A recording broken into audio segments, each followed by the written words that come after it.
Liverpool, a city that has continued to grow and thrive since it was granted city status in 1880, but as with the rest of the country, Liverpool has seen an increase in the number of homeless people in the city. Rough sleeping in Liverpool has risen by 88% over the past year and 30% nationally. Many people stereotype the homeless, labelling them as addicts or scroungers. Our aim is to meet both homeless people and the organisations to help them get back on their feet to hopefully change people's perceptions of the homeless. Our first stop was Malmay House, a hostel who house and care for the homeless. We met with Jenna, a worker in the hostel, to ask how hard it is for the homeless to reintegrate into society. A lot of people that we work with, they feel very stereotyped. They feel like people put them in a box, and some of the time they don't like to mention in job interviews or things that they've been homeless because they think that people will judge them. I think that people just need to understand that we all go through difficult things in life, and our clients have just found themselves with nowhere to live. Doesn't mean they're any different to anybody else. While at Malmay House, we met John and Steve, founders of Liverpool Homeless FC. Their organisation uses football to re-engage with the homeless and help them to get re-involved with the community. Do you help integrate the homeless people back into society, and if so, how? Yeah, that's a very important part of what we do to integrate a homeless person affected by homeless back in society. The footballers are just a carrot to get people involved. When people turn up on the doorsteps of a hostel or an agency, they're at the lowest point of their lives. A lot of them have got no families, a lot of them have got no friends, and they have been shunned by everyone. So what we needed to look at to make sure that the football was just a small part of the club. So what we do, we get them mixing with people, get them involved, build up friendships. We get them on courses for the level 1, level 2 coaching courses, refereeing courses, first aid courses, and we work with colleges to get them involved into mainstream courses. We have links with a semi-professional club who we can refer them on, so they're playing mainstream football, and then also we have links with employers and that, to get people out doing voluntary work and they're getting them involved.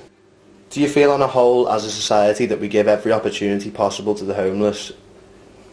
No, not in society in general, because the simple reason is that a lot of people, if I went to town now and if I'd done a survey on the people saying who do you think's homeless, a lot of people will come back and say they're drug addicts, they're alcoholics, they're criminals, when in reality that's not the case.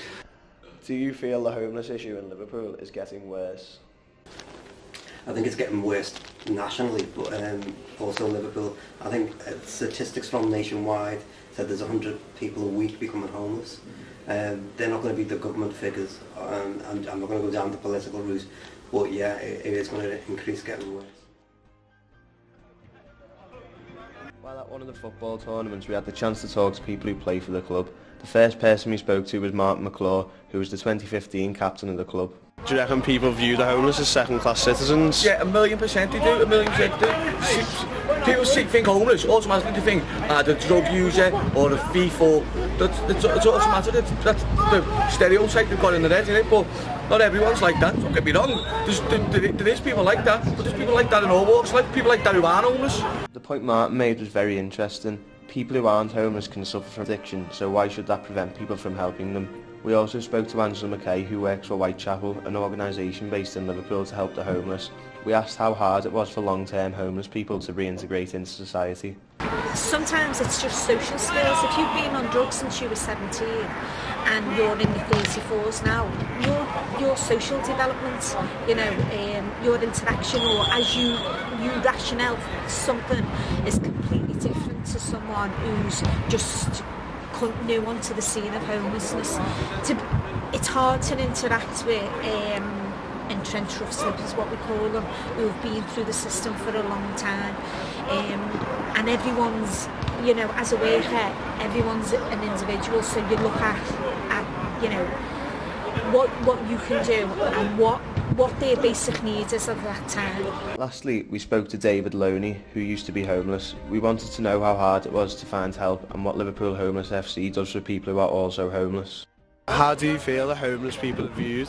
Well, from a personal point of view, when I was homeless for various addiction problems, I just felt that I wasn't cared for, I wasn't looked after, and I just fell on hard times, and I wasn't basically treated fairly. I was pushed from one area to another, and I think the main thing, people thought I was a scrounger, basically.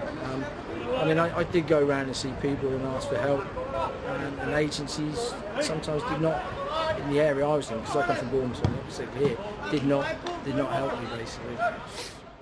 How beneficial do you think something like this is, like a Well, day? this is brilliant, because I come along here today, we come along, we need 40 players in the team, we've got one left, and we're able to talk to other people, and we get an opportunity to ask other people how they got themselves out of problems, and other people can share their ideas.